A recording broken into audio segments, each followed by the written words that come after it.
Assembly సమావేశాలంటే ప్రజా సమస్యలపై చర్చించాలి. అవసరమైన నిర్ణయాలు తీసుకొని ప్రజా సంక్షేమమే లక్ష్యంగా సాగాలి. కానీ ప్రస్తుతం ప్రజాప్రతినిధులు కొందరు అసెంబ్లీ సమావేశాలను టైంపాస్గానే చూస్తున్నారు. వచ్చామా, కాసేపు కూర్చున్నామా, వెళ్లిపోయామా అనుకుంటున్నారు. ఇటీవలి మహారాష్ట్రలో ఓ ప్రజాప్రతినిధి వ్యవహరించిన తీరు సోషల్ మీడియాలో తెగ వైరల్ అయింది. మంత్రి మాణిక్రావు కోకాటే ఒకవైపు అసెంబ్లీ సమావేశం కొనసాగుతుండగా మరోవైపు ఫోన్ యూజ్ చేశారు. ఫోన్ వాడటం అంటే మెసేజెస్, కాల్స్ చూడటం కాదు, రమ్మీ గేమ్ ఆడారు. ఆయనలా ఫోన్ డెస్క్ చాటున పెట్టి రమ్మీ ఆడిన దృశ్యాలు సోషల్ మీడియాలో వైరల్ అయ్యాయి. మాణిక్రావు వ్యవహారం వివాదాస్పదమైంది. ఇక దీనిపై విపక్షాలు తీవ్ర విమర్శలు చేశారు.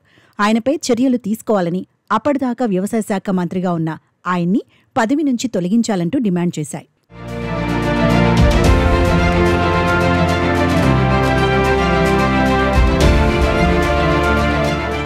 సోషల్ మీడియాలో కూడా నెటిజన్లు మంత్రి మాణిక్పై మండిపడ్డారు. ఒక ప్రజాప్రతినిధి, అది నిండు అసెంబ్లీలో ఇలా నిర్లక్ష్యంగా వ్యవహరించడాన్ని తప్పుపట్టారు. ఈ క్రమంలో మహారాష్ట్ర ప్రభుత్వం ఎలాంటి చర్యలు తీసుకుంటుందని ఆసక్తిగా ఎదురుచూడగా ఎవరూ ఊహించని విధంగా స్పందించింది.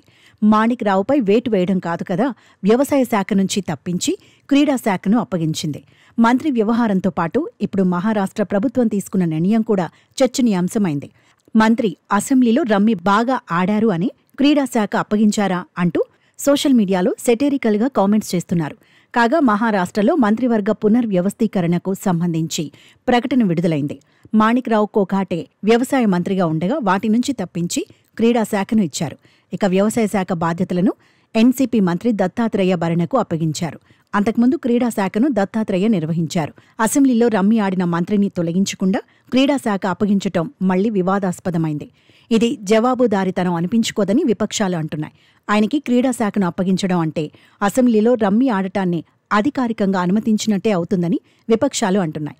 అయితే మాణిక్రావు ఈ వైరల్ వీడియోపై స్పందించారు. తనకు అసలు రమ్మీ ఆడటమే రాదని, దోషిగా తేలితే రాజీనామా చేస్తానంటూ వ్యాఖ్యానించారు.